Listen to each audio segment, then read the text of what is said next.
এই যে জন্মের অষ্টমীর দিন, ভাদ্র মাসের কৃষ্ণপক্ষের অষ্টমীর তিথিতে যেদিন জন্মাষ্টমী হয়, এখানের প্রতিটি মা অন্তত জন্মাষ্টমীর দিনে আটকড়াই ভাজা, লুচি, সুজি ইত্যাদি ইত্যাদি তৈরি করে গোপালকে নিবেদন করেন। কিন্তু আচ্ছা মায়েরা, আপনি তো জন্মাষ্টমীর দিনে জন্ম নিয়েছেন, একেবারে আজকের সদ্যজাত শিশু ভাবে ভাবিত হয়ে তো তাকে সেবা দেবেন। তাহলে ওই সদ্যজাত ছেলেটা আটকড়াই ভাজা চেবাবে কেমন করে বলুন? মানে আপনার বাড়ির যদি ছেলেটা আজকে জন্ম নেয়, তাকে আপনি আটকড়াই ভাজা দিতে পারবেন? আপনি একটা বড় ফুলকো লুচি দিতে পারবেন? দিতে পারলেন না। তাহলে আপনি কৃষ্ণকে দিচ্ছেন কি করে? ভগবানকে যদি জন্মাষ্টমী পালন করতে হয়, ওগুলো আপনার ভালো লাগে, তাই আপনি গোবিন্দকে দর্শন করিয়ে হয়তো আপনার পেট ভরাবেন, কিন্তু ভগবানের যেটা ভালো লাগে সেটা কই আপনি তো দিলেন না। ভগবানের যেটা ভালো লাগে সেটা এই যে হাত বাড়িয়ে গোপাল বসে থাকেন, কি জন্য? ভগবান শুধু একটা জিনিসের জন্য কাঙাল হয়ে বসে থাকেন, সেটা হচ্ছে ভক্ত তাকে ডাকতে গেলে তার দুটো চামড়ার চোখ দিয়ে দু ফোঁটা কৃষ্ণ প্রেমের ধারা, দুবিন্দু নয়নের জল ওই দিনে যদি আপনি আপনার ঘরে ফেলতে পারেন, তাহলে ভগবান কৃষ্ণ আপনার ওই 10 লাখ টাকার মন্দিরে নয়, আপনার হৃদয় সিংহাসনে সদাই বিরাজ করবেন। আর ভগবানকে ভালোবাসতে গেলে 5টা বালিশ কিন্তু আপনাকে মার্কেট থেকে তৈরি করতে হবে, বাজার থেকে 5টা বালিশ। সেই 5টা বালিশের আবার 5টা নাম আছে: শান্ত, দাস্য, সখ্য, বাৎসল্য, মধুর। এটাকে বলা হচ্ছে পঞ্চরসের বালিশ। শান্ত, দাস্য, সখ্য, বাৎসল্য, মধুর। একটু ব্যাখ্যাটা বলে দিই। আপনি যদি ভগবানকে শান্ত রসে ভালোবাসা দিতে চান, তাহলে শান্ত রসের মানেটা কি? শান্ত রসটা হলো, ভগবান হচ্ছেন তিনি পরম আত্মা, আর আমি হলাম তার অংশ থেকে তৈরি জীব আত্মা। এটাকে বলা হচ্ছে শান্ত রসের ভক্ত। আর দাস্য কাকে বলে? প্রভু হচ্ছেন সারা জগতের প্রভু, আর আমি হলাম সেই প্রভুর চরণের দাস, সেটা হলো দাস্য রসের ভক্তগণ। তাহলে শান্ত, দাস্য। এবার সখ্য। সখ্য কাকে বলে? মানে ভগবানকে ভগবান মনে করে নয়, ভগবান হচ্ছে আমার বন্ধু। একবার যদি ভগবানকে বন্ধুর রসে মাতিয়ে তুলতে পারেন, তাতে যদি আপনার পাটাও ভগবানের গায়ে লেগে যায়, ভগবান কিন্তু কিছুই মনে করেন না। আরে বাবা, সুদামাকে তো ভগবান কাঁধে চড়িয়ে নিয়ে তার পাটাকে ধরে নিয়ে খেলা খেলেছিলেন। তাহলে এই যে শ্রীদাম, সুদাম, দাম, বসুদাম, এগুলো তো বন্ধুর ভাবে ভাবিত। তাহলে এই পর্যন্ত কি হলো? শান্ত, দাস্য, সখ্য। 4 নম্বরটা হচ্ছে কি না? বাৎসল্য। বাৎসল্য কাকে বলে? এই জায়গাটা মায়েরা একটু গুরুত্ব দেবেন।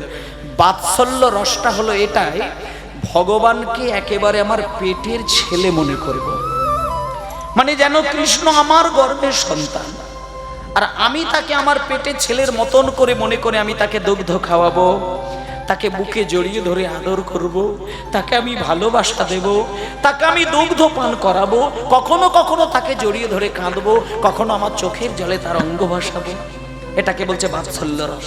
বাৎসল্য রস মানে কি? মানে হচ্ছে ভগবান আমার ছেলে, কারোর ছেলে নয়, এ আমার সন্তান, একে আমি পেটে ধরেছি।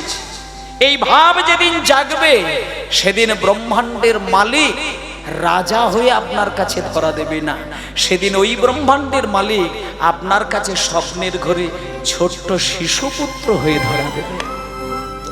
আর একবার যদি কৃষ্ণকে আপনি নিজের ছেলের মতন করে ভালোবাসতে পেরেছেন, জানবেন আপনার আর কিন্তু রক্ষে নেই।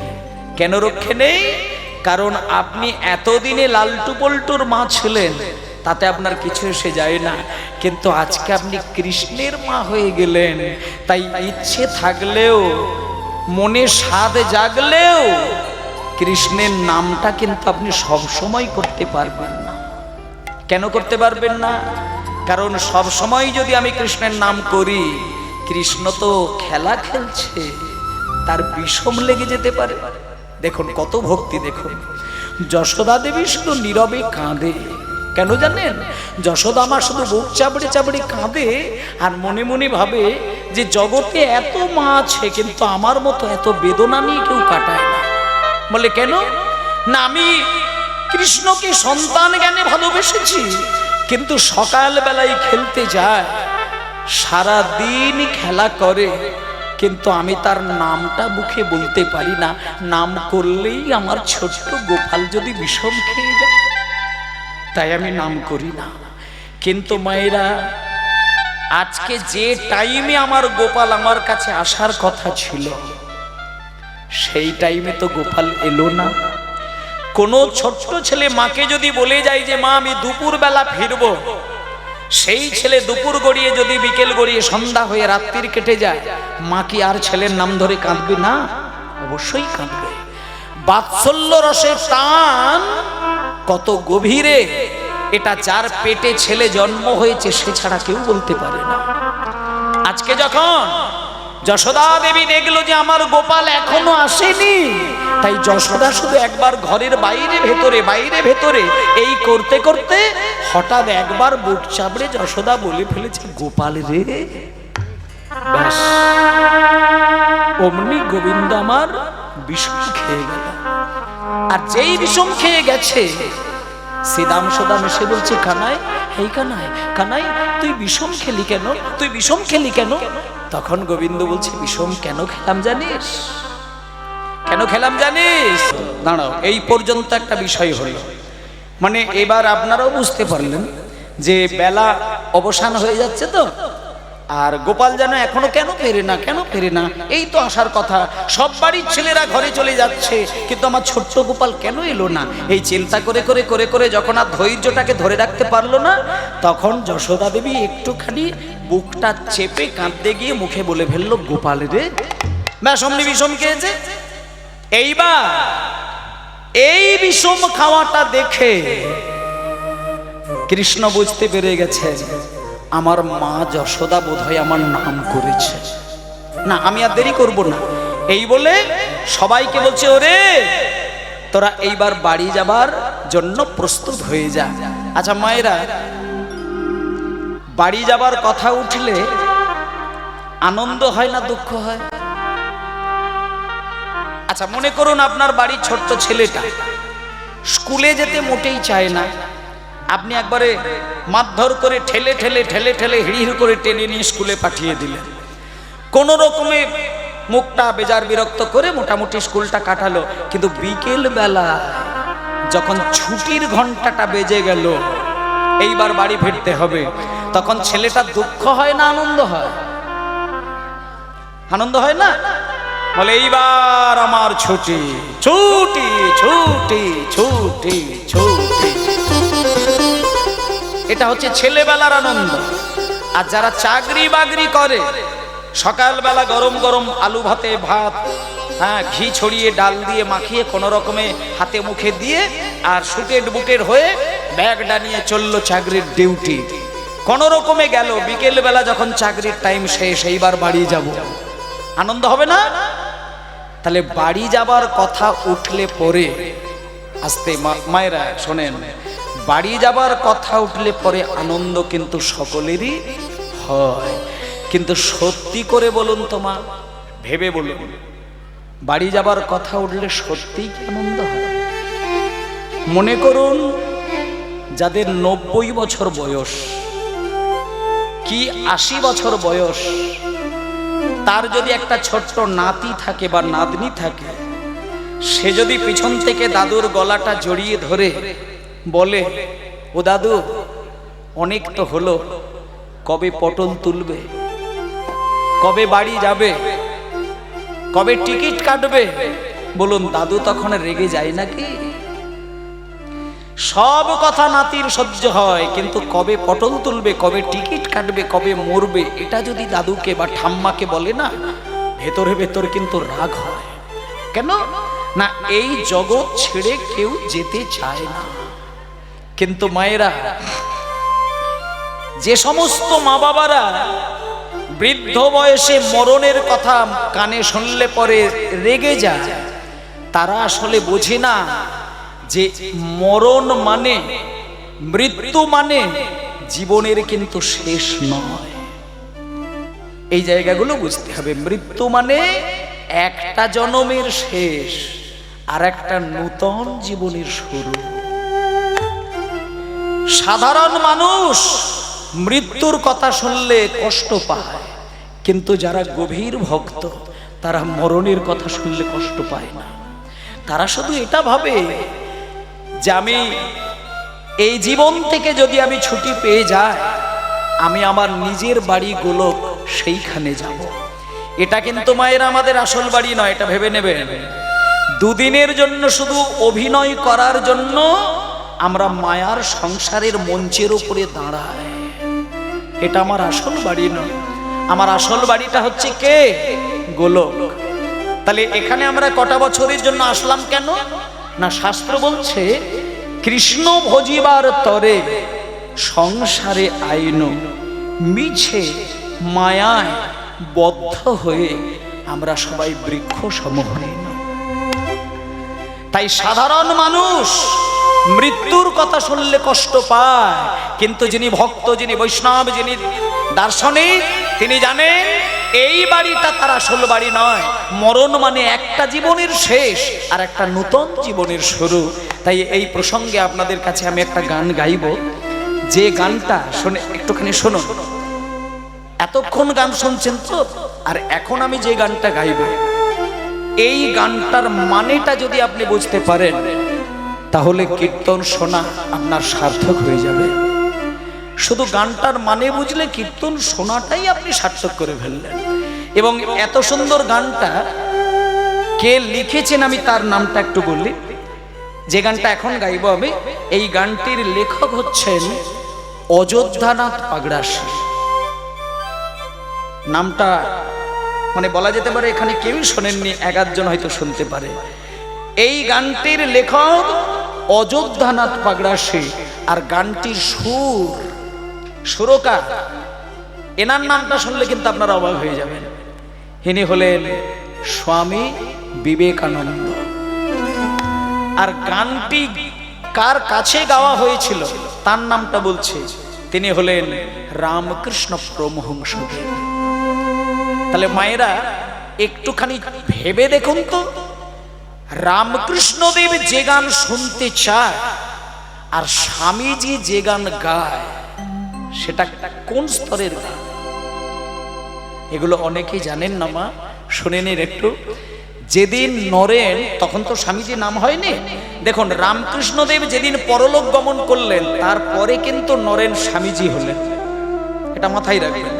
যতদিন রামকৃষ্ণ পরমহংসদেব ছিলেন ততদিন নরেন কিন্তু সন্ন্যাসী হয়নি। কেন জানেন? এটারও একটা কারণ আছে। তার কারণ নরেন রামকৃষ্ণদেবকে চিনতেন। নরেন এটা জানেন, আমি যদি সন্ন্যাসী হয়ে যাই, রামকৃষ্ণদেব নরেনকে এক পলক, এক নিমেষ নরেনকে না দেখলে তার বুকের ভেতরটা হাউ হাউ করে জ্বলে উঠত। তাই তিনি সন্ন্যাসী হয়ে দেশ বিদেশে চলে যাবেন, আর এখানে রামকৃষ্ণদেব আছাড়কে হা নরেন বলে কাঁদবে, এটা নরেন কোনোদিন চাইতেন না। তাই উনি ঠিক করেছিলেন যে রামকৃষ্ণ পরমহংসদেব যতদিন থাকবেন উনি নরেন হয়েই থাকবেন, তিনি সন্ন্যাসী হবেন না। যেদিন তিনি গেলেন তারপরে তিনি স্বামীজি হলেন। এবার শুনে নিন, যেদিন নরেন প্রথম রামকৃষ্ণদেবের সঙ্গে সাক্ষাৎ করতে গিয়েছিলেন, সেদিন রামকৃষ্ণদেব চোখ বন্ধ করে নরেনের হাত দুটো ধরে বলেছিল, নরেন, আমি শুনেছি তুই নাকি ভালো গান গাস, তুই নাকি ভালো গান গাইতে পারিস। তা ওরে বাবা, আমাকে একটু প্রাণ ভরে একটা গান শোনা তো দেখি। এমন গান তুই আমাকে এখানে শোনা, আমার মন প্রাণ যেন শীতল হয়ে যায়। যে গানটার কথা বলছি এটা আমি এখন গাইছি।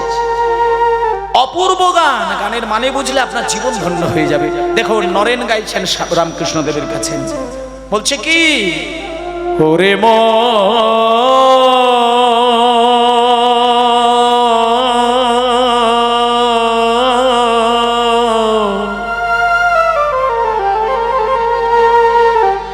চলো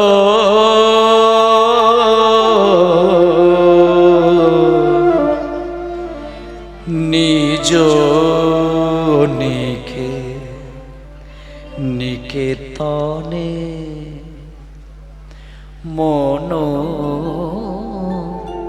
চলো নিজ নিকেতনে। আস্তে এই গানটা আপনারা শোনেন না? নটি বিনোদিনী পালাটা, যাত্রা পালাটা শুনবেন, সেই জায়গায় রামকৃষ্ণদেব পাগল হয়ে গানটা শুনেছিলেন।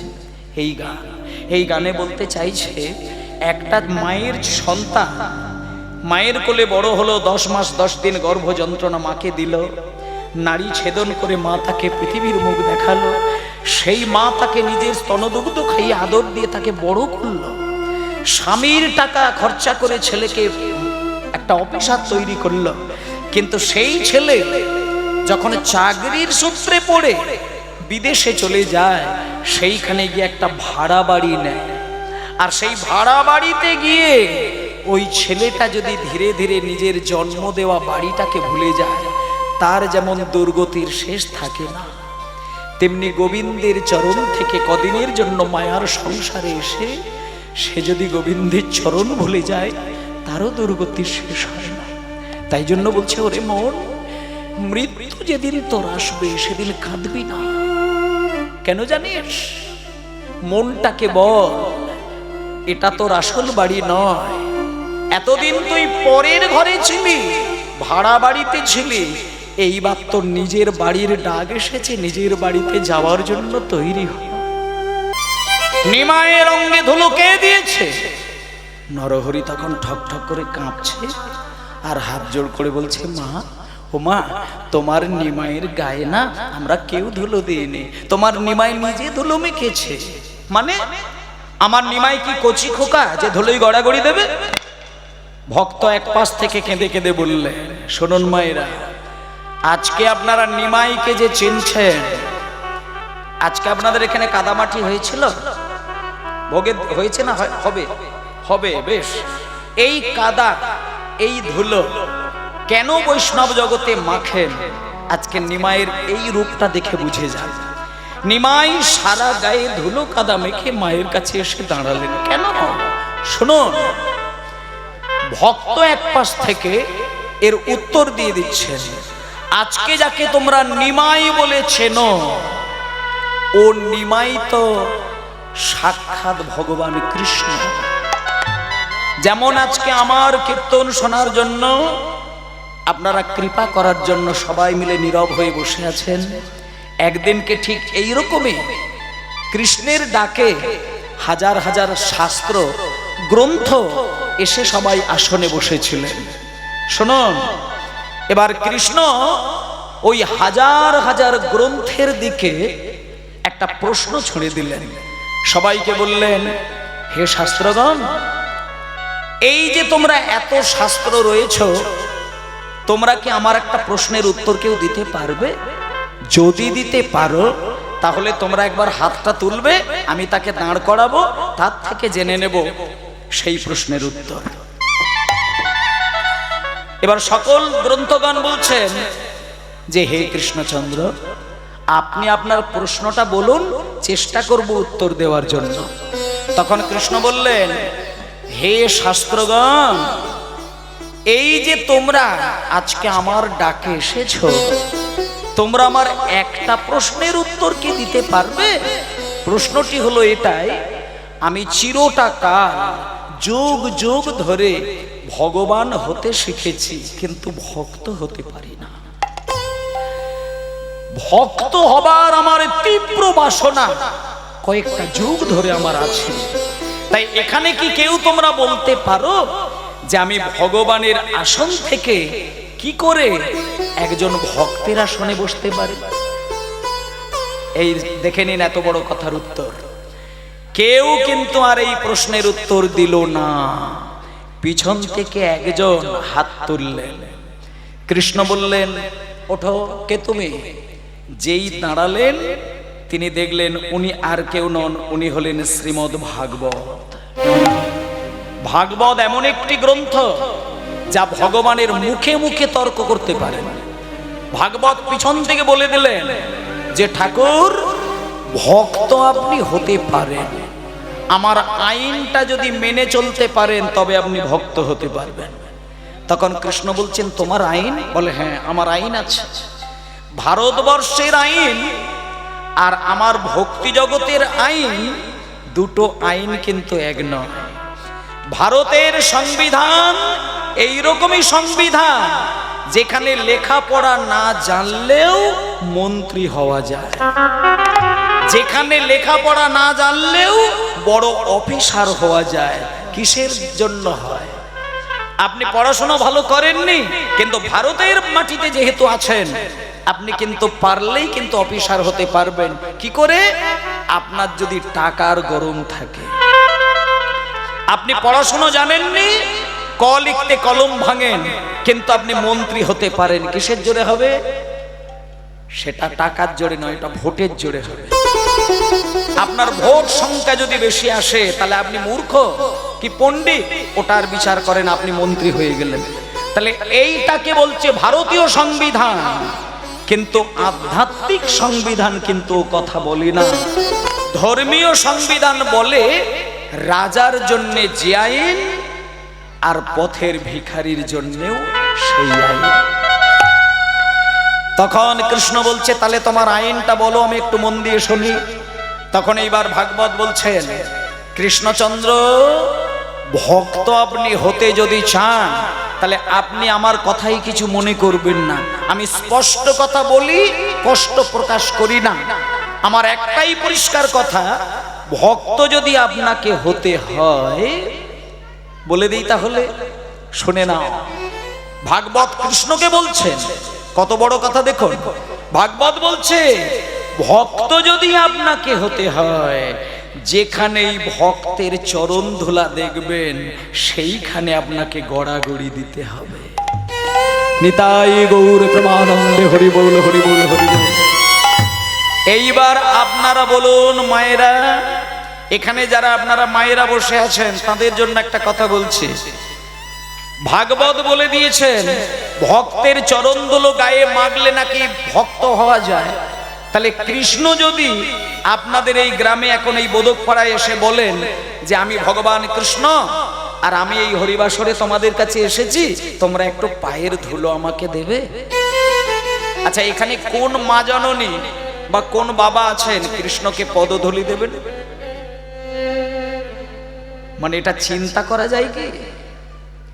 এটা শুধু ভাবতে পারবেন? বিশ্ব ব্রহ্মাণ্ডের মালিক ভগবান কৃষ্ণ, যার একটা ইঙ্গিতে সারা দেশ প্রলয় ঘটে যায়। একটা গাছের পাতা যদি নড়ে সেটা ভগবানের ইচ্ছে ছাড়া কোনোদিন হয় না। আর সেই কৃষ্ণ যদি আপনাদের কাছে এসে বলে যে আমাকে একটু পায়ের ধুলো দাও, কে দেবেন? কোন মা দেবেন? সম্ভব নয়। আপনি যদি মনে করেন যে আমি দেব, তাহলে আপনার নরকেও কিন্তু ঠাঁই হবে না। আর একটা কথা বলে দিই, কৃষ্ণ কিন্তু এটাও ভেতরে ভেতরে চাইবে না যে আমি ভক্ত হতে গিয়ে কারোর পায়ের ধুলো নিতে গিয়ে সেই ভক্তটাকে নরকগামী করে দিই, এটাও তো চাইবে না। তাহলে খুঁজে খুঁজে একজনে ভক্তকে কিন্তু বার করতে হবে, যে ভক্তের চরণ ধুলো গায়ে মাগলে পরে কৃষ্ণ ভক্ত হয়ে যাবে আর সেই ভক্ত কোনোদিন নরকে যাবে না। এই পৃথিবীর মধ্যে তিনি হলেন একজন মহিলা, একজন নারী, যার পায়ের ধুলো কৃষ্ণ যতবারই নিক না কেন সেই নারী কিন্তু নরকে যাবেন না। তিনি কে? তিনি হলো আমার প্রাণ গোবিন্দের বাম অংশ সম্ভূতা, যার নাম হলো শ্রীমতী রাধারানী। রাধারানী হলেন ভক্ত শিরোমণি। তার চরণ ধুলো যদি কৃষ্ণ গায়ে মাখে সে সেকেন্ডের মধ্যে ভক্ত হয়ে যাবে। আর রাধারানী যেহেতু কৃষ্ণের অংশ থেকে তৈরি, তাই তার পায়ের ধুলো মাগলে রাধারানী নরকে যাবে না। তাই মান লীলার ছলনা করে কৃষ্ণ আমার, আপনারা জানেন রাধারানীর চরণ ধুলো সর্ব অঙ্গে মেখেছিলেন। এইবার শুনে যান, কৃষ্ণ রাধারানীর চরণ ধুলো গায়ে মেখে শুধু যে ভক্ত হয়েছিল তা নয়, আরো অতিরিক্ত কিছু জিনিস পেয়েছিলেন। সেই অতিরিক্ত যে জিনিসগুলো পেয়েছিল সেগুলো আপনাদের একটু বলে দিই। কৃষ্ণ রাধার চরণ ধুলো গায়ে মেখে ছিল কৃষ্ণ ভগবান, আর কলিযুগে গৌর হরি হয়ে গেলেন ভক্ত। কৃষ্ণ ছিল বৃন্দাবনে কালো, আর আমার গৌর হরি নবদ্বীপে সোনার বর্ণ। কৃষ্ণ বৃন্দাবনে পড়াশোনা জানতো না, আর গৌর হরি আমার নবদ্বীপের পণ্ডিতের শিরোমণি।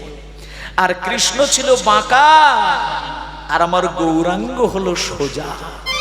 তাহলে একজন ভক্তের চরণ ধুলোয় যদি এতগুলো উপরি লাভ হয়, গৌর হরি আমার যেখানেই ভক্তের চরণ ধুলো দেখেন সেইখানেই গড়াগড়ি দেয়। নিতাই গৌর প্রেমানন্দে হরিব। গৌরাঙ্গ কাউকে বুঝতে দেন না যে আমি কৃষ্ণ। তাই আজকে নরহরি বলছেন যে মা, তোমার গৌর হরি তো যে সে নয়, এ স্বয়ং গোবিন্দ। তাই ও নিজে ধুলো মেখেছে। ধুলে ধূসরিত অঙ্গ গদ গদ ভাব, হরি হরি ধুলে ধূসরিত অঙ্গ গদ গদ ভাব, ধূসরিত অঙ্গ গদ গদ ভাব। রাধা মোহন পদ হে রাধা মোহন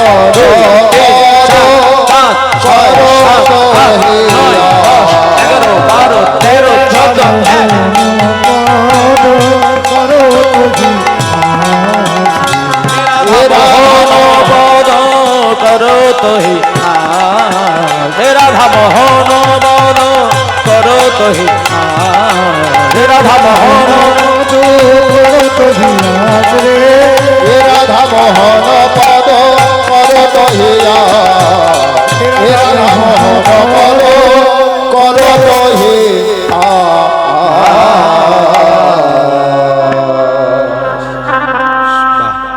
সবাই এবার একটুখানি বলুন মায়েরা, নিতাই গৌর হরিবোল হরিবোল হরিবোল।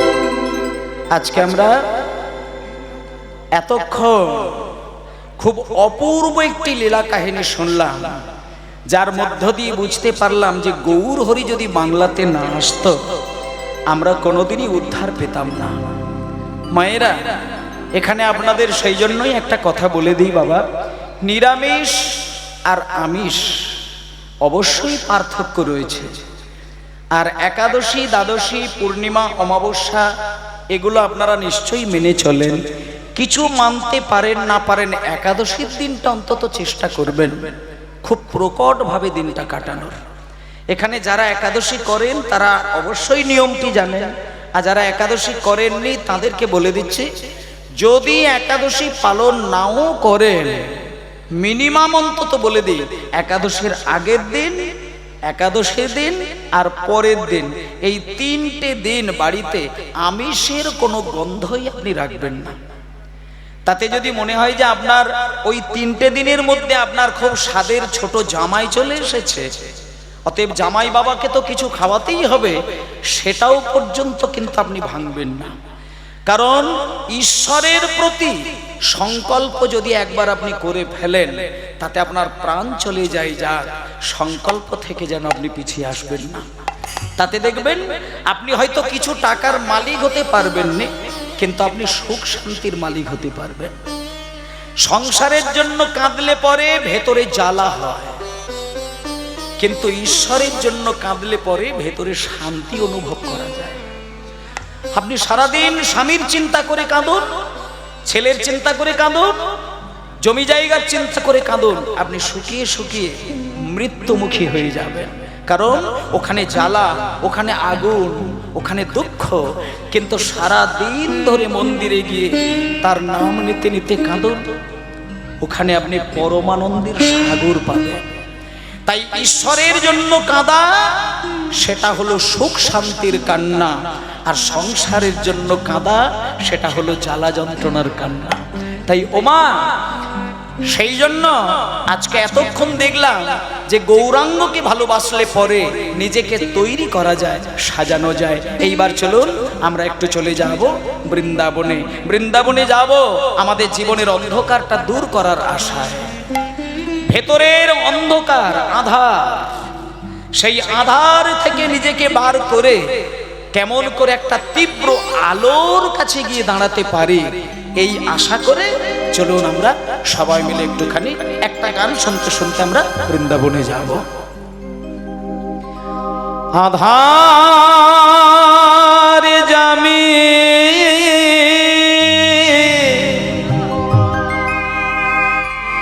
একা আমি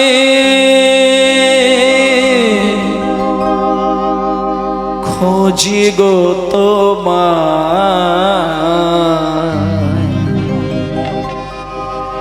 হাত ধরে পার করে দিও গো আমায়। দয়াল হাত ধরে পার করে দিও গো আমায়। বলি আধার যাবে একা আমি খুঁজি গো তোমায়, হাত ধরে পার করে নিও গো আমায়। দয়াল হাত ধরে পার করে দিও গো আমায়।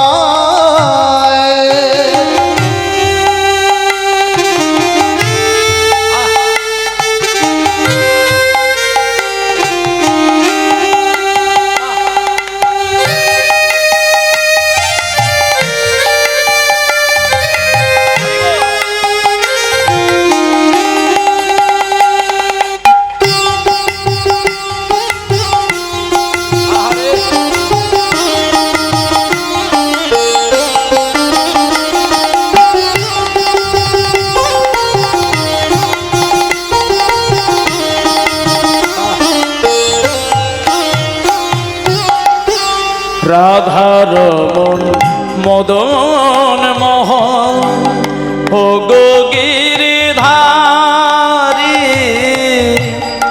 অহরহ বংশীধ্বনি শুনি গো তোমারি।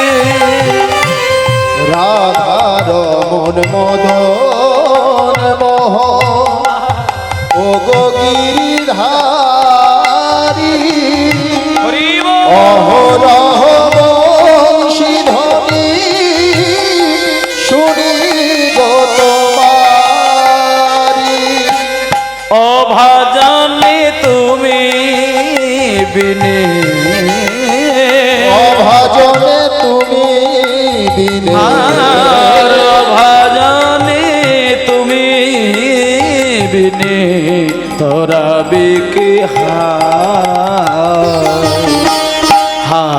ধরে পার করে নিও গো আমায়। দয়াল হাত ধরে পার সবাই বলুন হরি হরি বল। গো আমায়।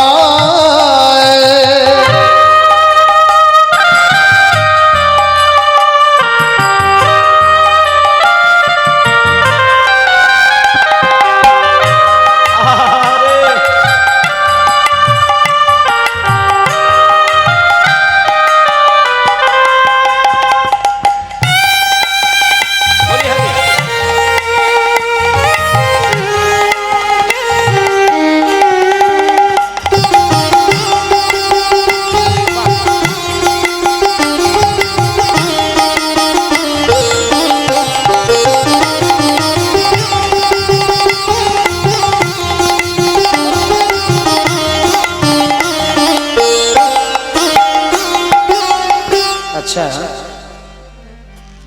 এখন আপনাদের সামনে যেহেতু আমরা এই মুহূর্তটা বৃন্দাবনে গমন করছি, এই বৃন্দাবনে যাবার ঠিক শুরুতে আপনাদের কাছে ব্রজের ভাবে ভাবিত হয়ে আমার কমিটির বাবারা একটু আপনাদের কাছে আঁচলটা পাতবেন, আর আপনারা এই মুহূর্তে বৃন্দাবন যেতে যেতে ব্রজের ভাবটা আপনাদের মধ্যে আনবেন, আর যে যেটা পারবেন ওনাদের ভিক্ষার ঝুলিতে দান করবেন। আমি আপনাদের বলছি, আমার কীর্তন শেষে আমাকে যেটা দেওয়ার কথা, অনেকে ভাবেন না যে 5 টাকা 10 টাকা দিয়ে কীর্তনিয়াকে প্রণাম সারবেন। আমি দুটো কথা আপনাদের বলে দিই। 1 নম্বর কথা হচ্ছে, কীর্তনের শেষে আমাকে প্রণাম করবেন না, এটা প্রথম কথা। দূর থেকে আপনারা আশীর্বাদ করবেন, প্রণাম নয়। আর দ্বিতীয় কথা হচ্ছে, যারা সামান্য কিছু দান দক্ষিণা আমাকে দিয়ে প্রণাম করবেন ভেবেছিলেন, ওই দান দক্ষিণাটা কমিটির বাবাদের আঁচলে দিয়ে দেন, তাতে আমার আরো বেশি ভালো লাগবে। কারণ এই সামান্য সামান্য বিন্দু বিন্দু বিন্দু বিন্দু জমিয়ে সিন্ধু তৈরি হয়, আর সেই সিন্ধু দিয়ে এত সুন্দর মধুর অমৃতের আস্বাদনের কীর্তনের ক্ষেত্র তৈরি হচ্ছে। অবশ্যই উদার মনে ওনাদের ভিক্ষার ঝুলিতে দান করবেন। নিতাই গৌর প্রেমানন্দে হরিবল হরিবল। পিতা মাতা ভোগ নিভ্রাতা, দুটি দিনের দেখা, শেষের দিনে স্বজন বিনে যেতে হবে একা। পিতা মাতা ভগিনী ভাতা, দুটি দিনের দেখা, শেষের দিনে স্বজন দিনে যেতে হবে একা। আরে ও চরণে ভক্ত গণে, ও চরণে ভক্ত আর ও চরণে ভক্ত গণে, ঠাই জানি পায়, হাত ধরে পার করে নিও গো আমার। হাত ধরে পার করে নিও আমায়। আহার আমি একাই আমি খুঁজে গো তোমার। হাত ধরে পার করে নিও আমায়। হাত ধরে পার করে, হাত ধরে পার করে নিও হরি বল, হরি বল, হরি বল, হরি বল। সবাই বলুন, মধুময় শ্রীধাম বৃন্দাবন ধাম কি, মধুময় শ্রীধাম বৃন্দাবন ধাম কি, মধুময় শ্রীধাম বৃন্দাবন ধাম কি। এইবার আমরা সবাই মিলে বৃন্দাবনের মাঠে এলাম। এবার বৃন্দাবনে এসে আমাদের কাজ হচ্ছে কি না, প্রাণ গোবিন্দ কেমন করে সখাদেরকে আর গরু বাছুরদেরকে সময়কালের গতিতে বাড়িতে ফেরালেন। বাড়িতে ফেরানোর জন্য ভগবান কৃষ্ণ কি কৌশল অবলম্বন করেছিলেন, আমরা একটু সেই লীলাটা আস্বাদন করব। চলো, আজকে ভগবান শ্রীকৃষ্ণ খেলা খেলছেন বৃন্দাবনের মাঠে ঠিক এই বিকেল বেলা। এবার খেলা খেলছেন খেলা খেলছেন খেলা খেলছেন, খেলতে খেলতে খেলতে খেলতে তার কাছে শ্রীদাম সুদাম দাম বসুদাম সবল মহাবল সুবাহু মহাবাহু নানান বন্ধুগণ রয়েছেন, দাদা বলায়ও রয়েছে, আর 9 লক্ষ ধেনু রয়েছেন। তা কেমন করে খেলা খেলছেন? আজও খেলে আজও খেলে রাম রাম কানায়, আজও খেলে রাম কানা,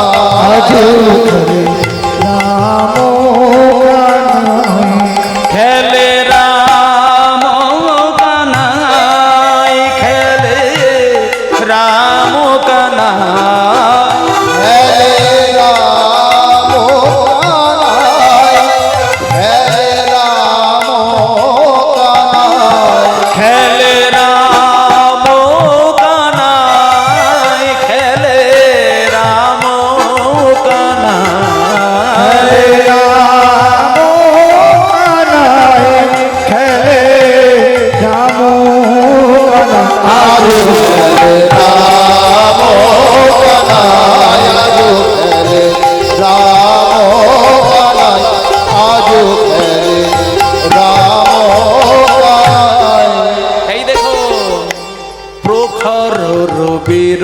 তাপে।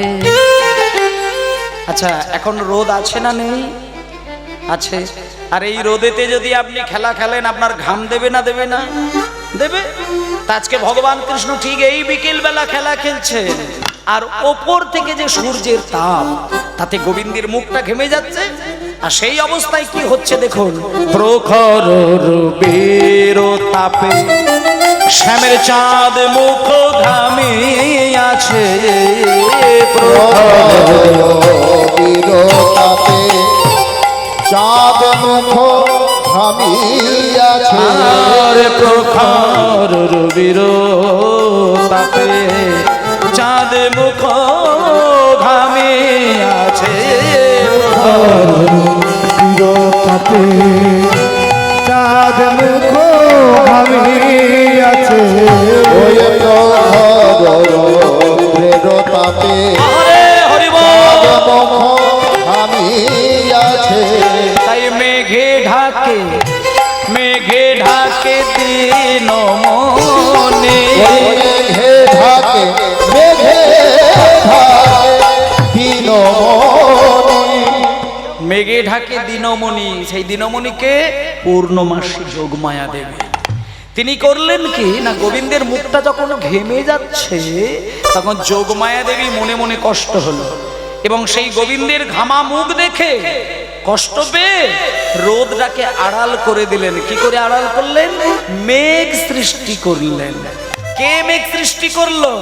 যোগমায়া দেবী। তাই গানের মধ্যে লেখনীতে বললেন, মেঘে ডাকে দিনমণি। ওই মেঘে ঢাকে দিনমণি। তাই মেঘে ডাকে দিনমণি। আমাদের পূর্ণমাসী মাই খেলে রাম কানাই।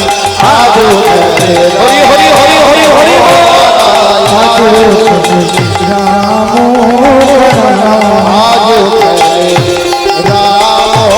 কানাই। খেলে রাম কানাই, খেলে রাম কানাই, খেলে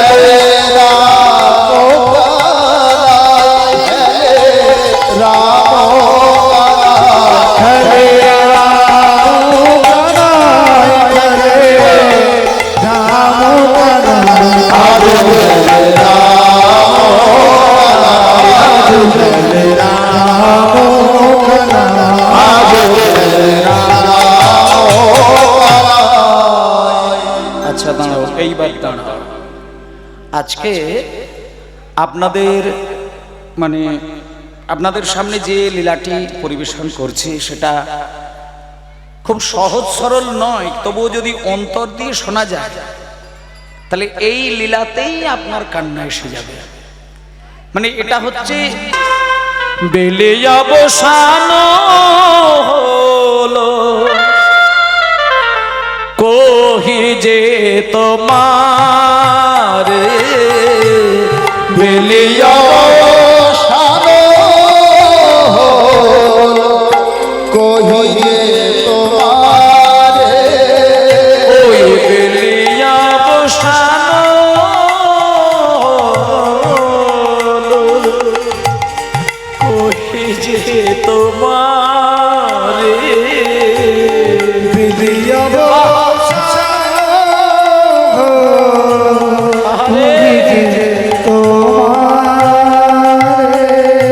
মায় না দেখিয়া প্রাণ প্রাণ কেমন করে।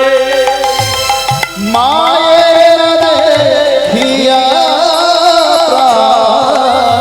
প্রাণে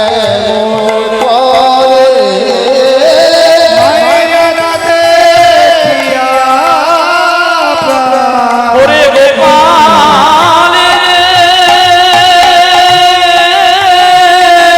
হরি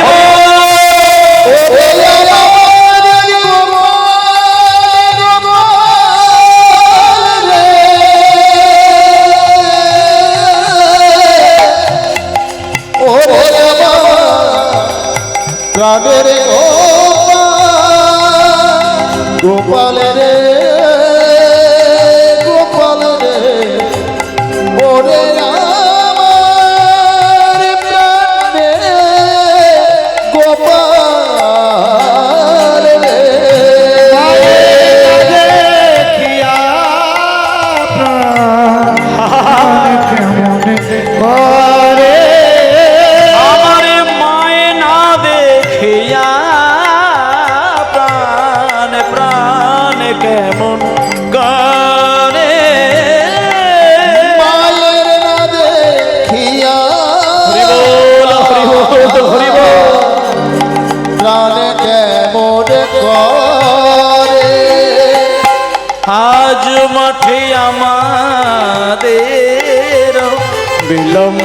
দেখিয়া আজ মাঠে আমাদের বিলম্ব দেখিয়া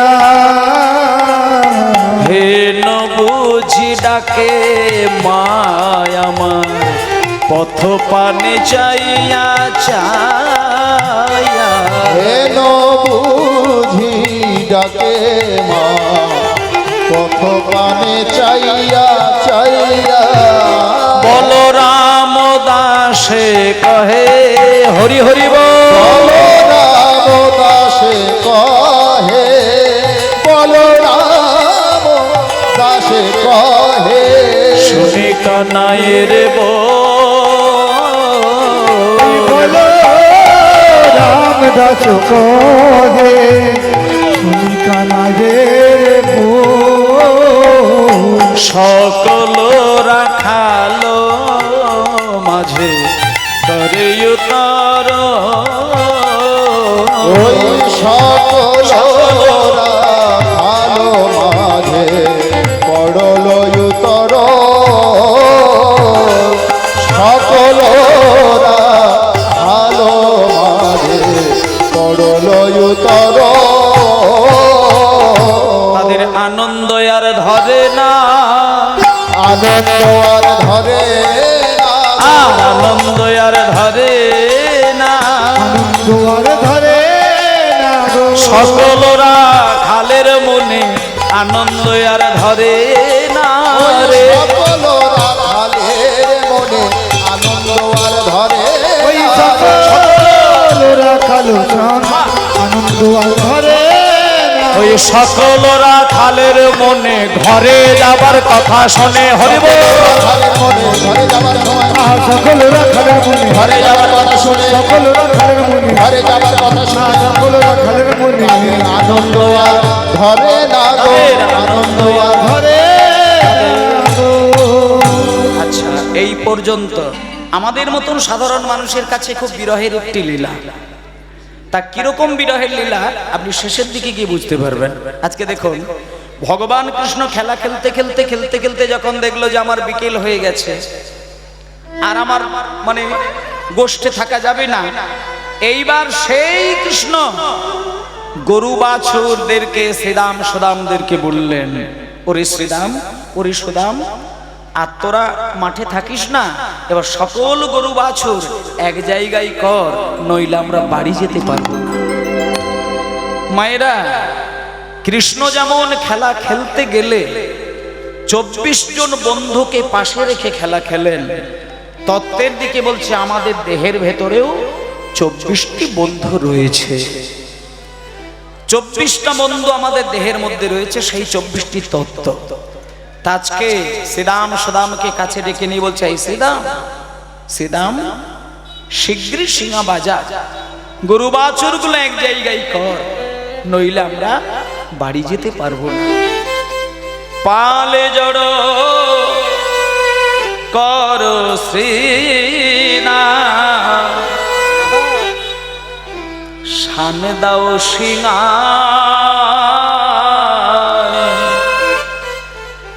পাল জড়ো করো কিসের পাল গরুর পাল সিংহা বাজাতে মানে বাঁশি বাজাতে বলছেন মানে বাঁশির সুরে এবার সবাইকে কাছে ডেকে নিয়ে আয় রে বাড়ি ফিরবো পদকর্তা বললেন পালে জড়ো করো শ্রীরাম শানে দাও সিংহা পালে জল সীতা শান দাও সিংহা সগনে বিষম খায় নাম করে মা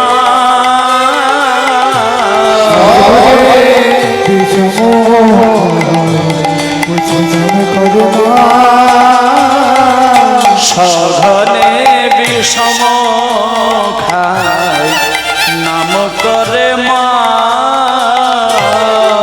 অভজনে সব নাম করে মা। আচ্ছা শুনে নিন মা পাল জড়ো করো শ্রীরাম সান্দাও সিংহায় সঘনে বিষম খায়, ঘন ঘন বুঝি নাম করে মা।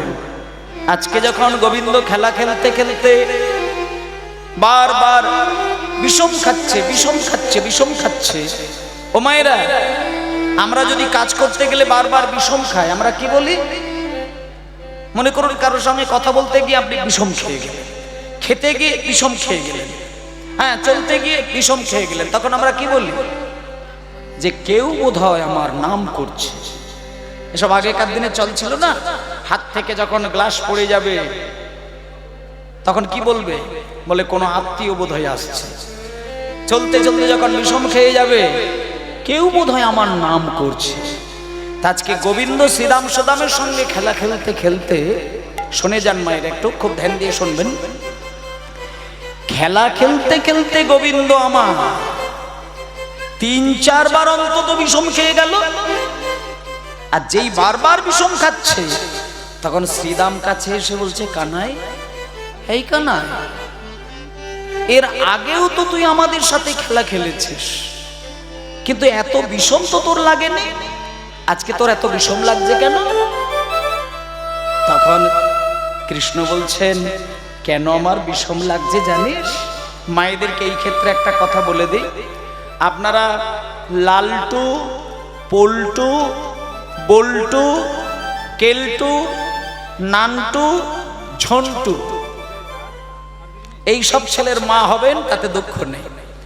হ্যাঁ, পল্টুর মা, কেলটুর মা, লালটুর মা, ঝল্টুর মা হতেই পারেন, কিন্তু কৃষ্ণের মা হতে যেন যাবেন না। কেমন? ওই যে গোলগধিপতি কৃষ্ণ, তাকে যদি একবার পেটের ছেলে বানাতে পারেন না মা, তাহলে আপনার জীবন কিন্তু রেহাই পাবে না। কেন জানেন? গভীরটা চিন্তা করুন, শুনে নিন। আপনি কিন্তু যশোদা দেবী হতেই পারেন, আপনি দেবকী হতেই পারেন, যদি একান্তভাবে আপনার হৃদয়ের মধ্যে একটা বিছানা পাততে পারেন। ভগবান তো তোমার ওই 10 লাখ টাকা দিয়ে মন্দির তৈরি করা তার মধ্যে থাকে না। ভগবান তোমার ওই রূপোর থালার মধ্যে 100 টাকার মিষ্টি সাজিয়ে দিলে ওখানে ভগবান হাত বাড়িয়ে ছয় না। ভগবানের গলায় তুমি 100 টাকা দিয়ে রজনীগন্ধা ফুলের মালা পরিয়ে দিলে ভগবান ওগুলো কিছুই দেখেন না। ভগবান ভক্তের একটা দিকে শুধু পাগল হয়ে তাকিয়ে থাকেন, সেটা হলো ভক্তের দুটো নয়নের দিকে। ভগবান সদা বিদেশীর বেশ ভ্রম কেন কারণে মন চলো নিজ নিকেতনে, মন চলো নিজ নিকেতনে। ওরে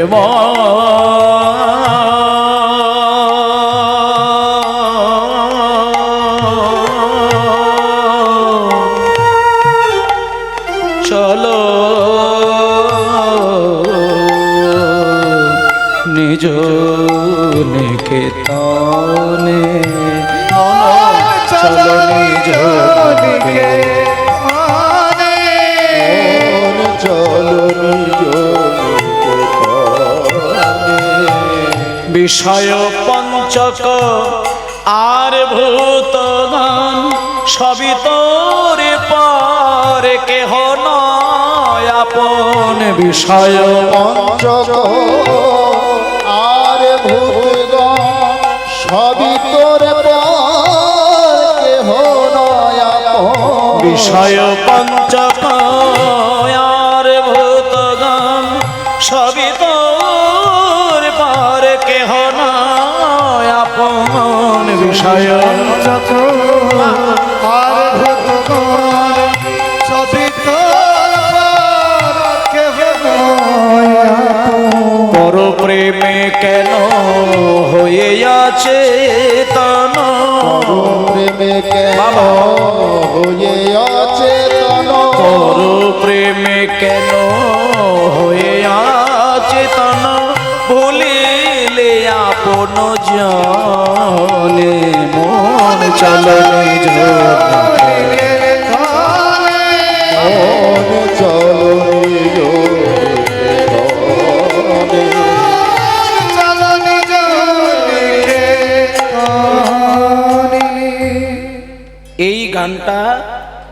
স্বামীজি গাইলে পরে রামকৃষ্ণদেব পাগলের মতন শুনতেন। এত সুন্দর গান, যখন আমরা পরমাত্মার চরণে যাই তখন কিন্তু আমরা কাঁদি, কিন্তু না, ক্ষুদিরাম বসু তিনিও তো বাচ্চা বেলায় ফাঁসির দড়িটাকে তো গ্রহণ করেছিলেন, কিন্তু তিনি তো কাঁদেননি। এটা তার বাণী, আপনারা জানেন, হাসি হাসি করবে ফাঁসি দেখবে ভারতবাসী, একবার বিদায় দে মা ঘুরে আসি। অপূর্ব জায়গা, আমাকে বিদায় দে ঘুরে আসি। কোথা থেকে ঘুরবে? এতদিন তো ছিলাম আমার নিজের বাড়ি যেটা, আমি সেখান থেকে আবার ঘুরে আসবো। তা সেই জন্য ভগবানের কাছে যেতে গেলে কান্নাকাটি করার দরকার নেই মায়েরা, হাসতে হাসতে বিদায় নেবেন। আজকে দেখুন, যখনই বাড়ি যাবার কথা উঠলো, শ্রীদাম সুদামকে যখন কৃষ্ণ বলল, ওরে এই শ্রীদাম, বেলা গড়িয়ে যাচ্ছে রে, এবার বাড়ি যাবার জন্য প্রস্তুত হয়ে যা। তখন শ্রীদাম সুদামকে বলছে সিঙা বাজা। তখন শ্রীদাম বলছে, কানাই এই কানাই, বাড়ি ফিরবো? বাড়ি ফিরতে গেলে কিন্তু বাঁশি বাজাতে হয়, আর আমরা যদি বাঁশি বাজাই তোর গরুগুলোর কানে ওই বাঁশির শব্দ যাবে না, আর যদিও বাজায় তারা আমাদের ভাষা বুঝবে না। কিন্তু তুই যদি বাঁশি বাজাস তোর গরুগুলো ফিরবে। কেন ফিরবে? তার কারণ হচ্ছে তুই যেমন একটা খাঁটি চোর, আর তোর গরুগুলোও হয়েছে খাঁটি চোর। তাই চোরের ভাষা কে বুঝবে? চোরের ভাষা সাধু বুঝবে? সম্ভব নয়। চোরের ভাষা চোরে বোঝে। তাই আজকে যখনই বলে চাই কানাই, কানাই ফিরা রে, কানাই ফিরা রে, তোর চোরা ধেনু কানাই ফিরা রে, কানাই হরি হরি হরি বল। কানাই ফিরা রে, চোরা ধেনু কানাই ফিরা রে, কানাই ফিরা রে, চোরা ধেনু কানাই ফিরা রে, কানাই ফিরা রে, কানাই ফিরা রে, চোরা ধেনু কানাই ফিরা রে, কানাই ফিরা রে, কানাই ফিরা রে, বাহ! চোরা ধেনু কানাই ফিরা রে। আরে তুই চোরা তোর ধেনু চোরা ফিরা রে, আমি পারবো না কানাই ফিরাতে। তুই চোরা তোর ধেনু চোরা ফিরা রে, আমি পারবো না কানাই ফিরাতে। তুই চোরা তোর ধেনু চোরা ফিরা রে, আমি পারবো না কানাই ফিরাতে। তুই চোরা তোর ধেনু চোরা ফিরা রে, আমি তো পারবো না কানাই ফিরাতে। কানাই ফিরা রে, কানাই ফিরা রে, তো চোরা ধেনু কানাই ফিরা রে, কানাই ফিরা রে, কানাই ফিরা রে, চোরা ধেনু কানাই ফিরা রে, কানাই ফিরা রে, হরি বল। চোরা ধেনু কানাই ফিরা রে। কানাই ফিরা রে, কানাই ফিরা রে, চোরা ধেনু কানাই ফিরা রে। ও আচ্ছা, ওমা, চোরের ভাষা চোরে বোঝে। আজকে কি সুন্দর যুক্তি। রামকৃষ্ণদেবের একটা কথা আছে জানেন মায়েরা? রামকৃষ্ণদেবের কাহিনী একটা আছে। একটা বিরাট সোনার দোকান, সেখানে 4 জন ম্যানেজার আছে, 4টে ম্যানেজার। সোনা দোকানে, বড় বড় সোনা দোকানে গেছেন তো, ম্যানেজার থাকে না কত? সেখানে 4টে ম্যানেজার, 4 জন টেবিলে বসে আছেন। সকলেরই গলায় তুলসী মালা, সবাই জপের মালায় নাম করছে, সবাই তিলক সভা করে বসে আছে। এবার সেই দোকানে যদি খরিদ্দার ঢোকে, তাদের মনে মনে অন্তত এটা হবে নাকি যে দোকানদারগুলো সব সাধু গো, এরা জপের মালায় নাম করছে, তিলক সেবা করেছে, ধুতি পাঞ্জাবি পরেছে, তার মানে এরা নিশ্চয়ই ঠকাবে না। না না, তিলক সেবা করে ধুতি পরে জপের মালায় নাম করছে এত বড় সোনার দোকানের তোমার ম্যানেজার, মানে ঠকানোর কোনো সব হবে না। একদম সাতটা 22 ক্যারেটই দেবে। এইবার বেশ কিছু খরিদ্দার দোকানে ঢুকলো। এবার 4টে ম্যানেজারের 1 নম্বর, 2 নম্বর, 3 নম্বর, 4 নম্বর টেবিল করা আছে। এবার দরজাটা খুলেই যেই খরিদ্দার ঢুকেছে, প্রথম যে ম্যানেজার খরিদ্দারকে দেখা সঙ্গে সঙ্গে মাথা নিচু করে, কে সব, কে সব, কে সব, কে সব। দ্বিতীয় দোকানদার ওইটা শেষ হয়ে যাওয়ার পরে বলছে, গোপাল গোপাল গোপাল। আবার তৃতীয় তখন ম্যানেজার বলছে হরি হরি হরি হরি হরি হরি। তখন এবার চতুর্থ যিনি ম্যানেজার সে বলছে হর হর হর হর হর হর।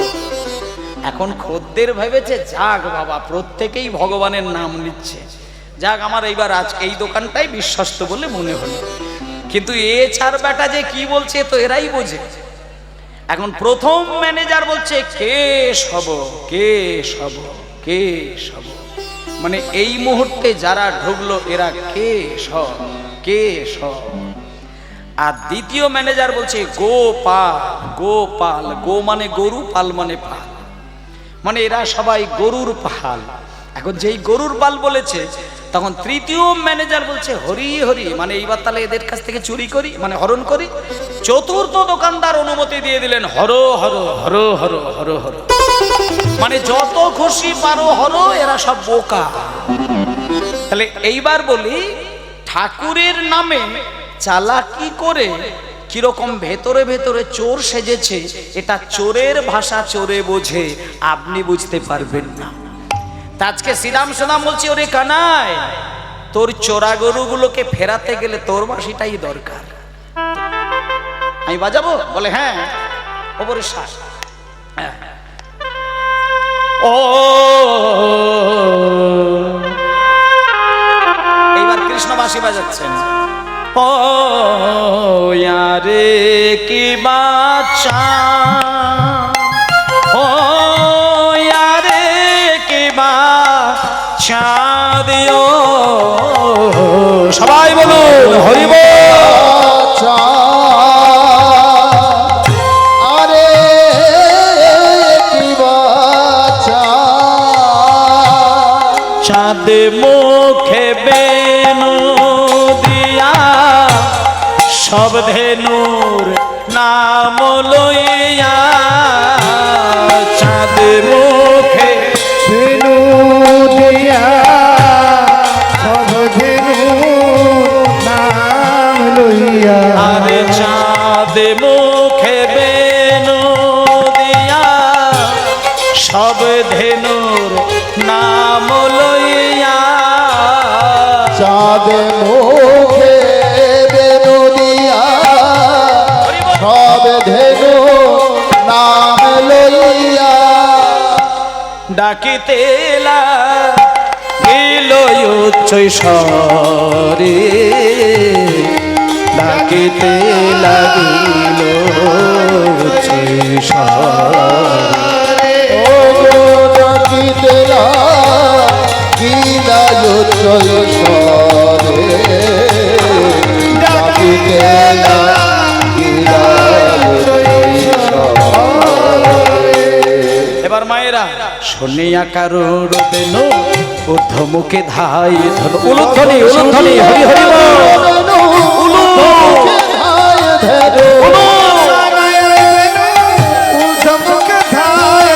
আর শুনিয়া কানুর বেন ঊর্ধ্বমুখে ধাই ধেন, শুনিয়া চোখেলি পিঠের পরে, চোখেলি পিঠের উপরে উপরে, চোখেলি পিঠের পরে, চোখেলি জীবনে যে ধেনু ছিল আনিয়া একত্র কইল, যে ধেনু ছিল একত্র কইল, জীবনে যে ধেনু ছিল আনিয়া একত্র কইল, ধেনু ছিল আনিয়া একত্র কইল, আর জ্বালাইল গোকুলের মুখে, জ্বালাইল গোকুলের মুখে, পার চালাইল গোকুলের মুখে, গোকুলের মুখে, আনন্দ আর ধরে না রে, তাদের আনন্দ আর ধরে না গো, আনন্দ আর ধরে না রে, আনন্দ আর ধরে না, ওই প্রাণ গোবিন্দের কথা শুনি আনন্দ আর ধরে না, ওই প্রাণ গোবিন্দের কথা শুনে আনন্দ আর ধরে না রে। ও মায়েরা তাহলে বাঁশি বাজাতেই গরুগুলো এবার ফিরতে শুরু করেছেন। এবার আপনাদের একটা কথা বলি, কৃষ্ণ তো আর মুখ দিয়ে কাউকে চিৎকার করে ডাকে না। কৃষ্ণ কাকে কখন কি নামে ডাকবে সেটা তার বাঁশির দ্বারাতেই ডাকাডাকি করে। তিনটে বাঁশি দিয়ে তিন জায়গার শক্তির সঙ্গে তার যোগাযোগ থাকে। একটা স্বর্গের জন্য বাঁশি, একটা মর্তলোকের জন্য বাঁশি, আর একটা পাতালের জন্য বাঁশি। ভগবানের ওই জন্য তিনটে বাঁশি থাকে। এবার যখন সকল গরু বাছুর এক জায়গায় করলেন, এবার দেখুন সব গরু বাছুর এক জায়গায় হয়ে গেল। এবার দাদা বলরামকে জিজ্ঞেস করছেন কৃষ্ণ, দাদা ও দাদা তোমার গরু বাছুরগুলো তুমি পেয়েছো? তখন দাদা বলাই বলছে, হ্যাঁ ভাই আমি গরু পেয়েছি। এই শ্রীরাম, তোর গরুগুলো পেয়েছিস? আচ্ছা বেশ। এই শুভ, গরু গরু গরু পেয়েছিস? কই গরু কই?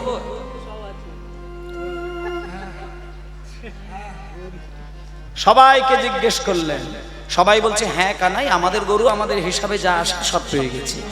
কিন্তু মায়েরা, দাদা বলাইয়ের গরু যা মাঠে গেছিল একবারে গনে গনে দেখলো সব এসে গেছে। সিদাম সুদাম দাম সুদাম সুবল মহাবল যে যার যা যা গরু ছিল সব এসে গেল। কিন্তু কৃষ্ণ দেখলো তার একটা গরু কিন্তু সেদিন এবং সেই গরুটার নাম হচ্ছে মঙ্গলী। ছোট্ট বাছুরি আজকেই জন্ম নিয়েছে সকালবেলায়। সকালবেলায় সেই বাছুরিটা জন্ম নিয়েছেন, কৃষ্ণ তার নাম রেখেছে মঙ্গলী। মাঠে যখন কৃষ্ণ নিয়ে যায় তখন মঙ্গলীকে হাঁটিয়ে হাঁটিয়ে নিয়ে যায় না, মঙ্গলীকে কোলে করে নিয়ে গিয়ে কদম গাছের তলাতে মঙ্গলীকে আলতু করে বসিয়ে দিয়ে গায়ে মাথায় হাত বুলিয়ে দিয়ে ওই ছোট্ট মঙ্গলীর দুটো কানে কানে কৃষ্ণ বলে এসেছিল, ওরে মঙ্গলী, এই যে কদম গাছ, এই কদম গাছের তলা ছেড়ে বাইরে যেন কোথাও যাবি না। তুই বাচ্চা, তুই আজকে সবেমাত্র জন্ম নিয়েছিস, এই বৃন্দাবন সম্পর্কে তোর কোনো ধারণা নেই, তুই যেন বাইরে কোথাও যাবি না, কেমন? যখন বিকেল হবে আমি তোর নাম ধরে যখন বাঁশি বাজাবো তখন তুই সব আমার কাছে চলে আসবি। এবার সেই অবাধ্য বাছুরি দেখুন মায়েরা, কৃষ্ণ বলে দিয়ে চলে এসেছে, কিন্তু মঙ্গলী তো শিশু। কৃষ্ণ যেই চলে এসেছে ওই কদম গাছের তলাটা ছেড়ে যেই এক পা দুপা করে একটুখানি দূরে গেছে, দেখলো কি সুন্দর মিষ্টি ঘাস। আরো এগিয়েছে, আরো মিষ্টি ঘাস, আরো এগিয়েছে, আরো মিষ্টি ঘাস।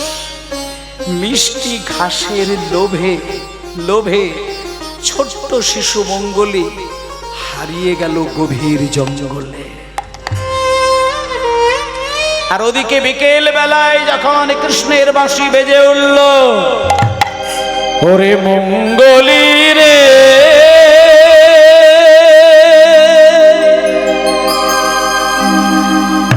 মঙ্গলী রে,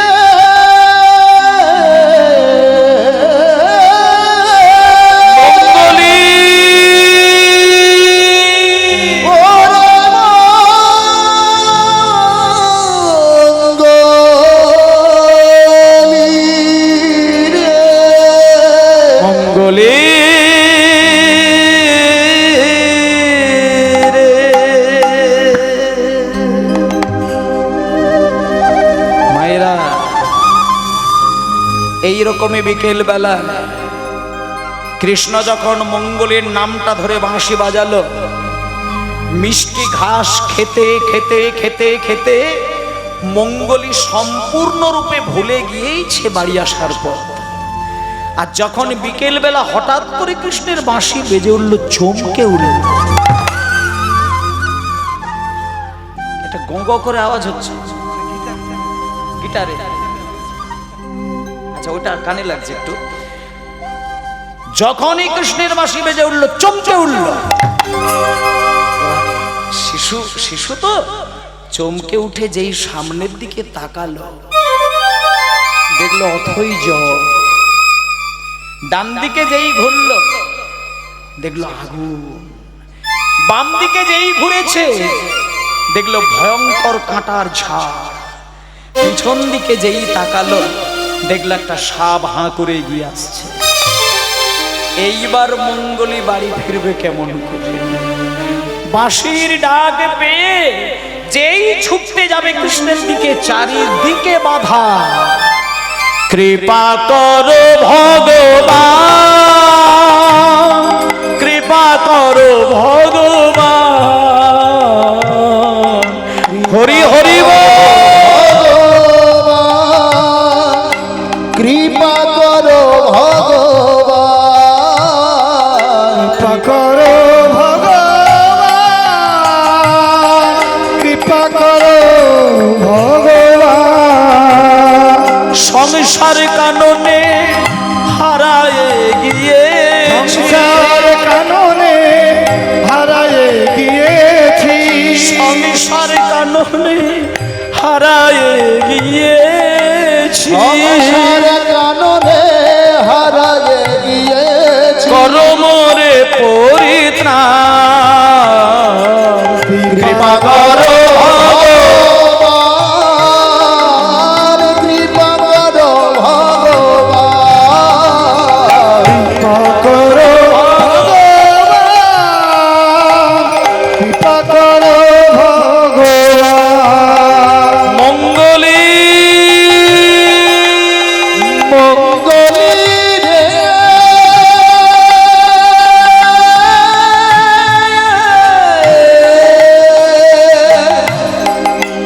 ও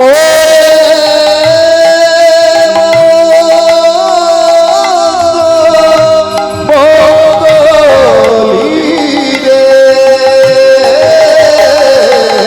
কৃপা করো ভগবান, কৃপা করো ভগবান, কৃপা করো ভগবান। কৃপা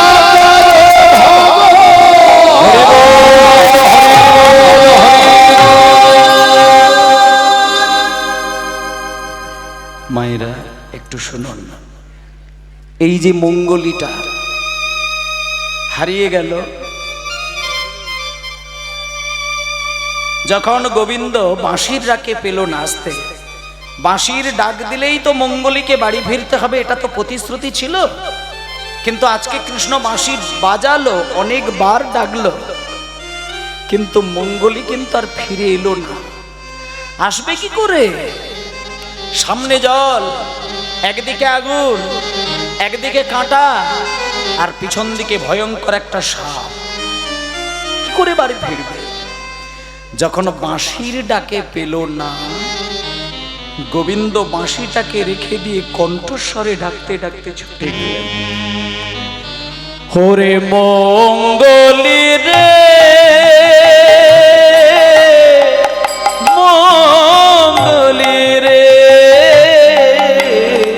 মঙ্গলী রে, মঙ্গলী রে, মঙ্গলী রে, মঙ্গলী রে, মঙ্গলী রে, ফিরে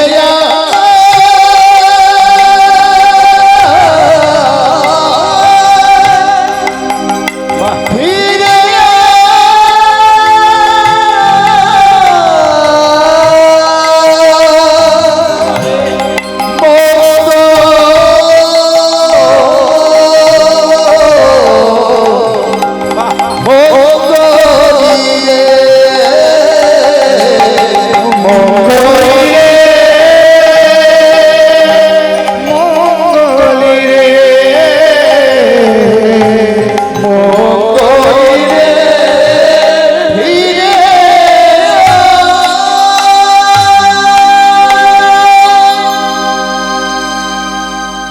মায়েরা, এই মঙ্গলীটা আর কেউ কিন্তু নয়,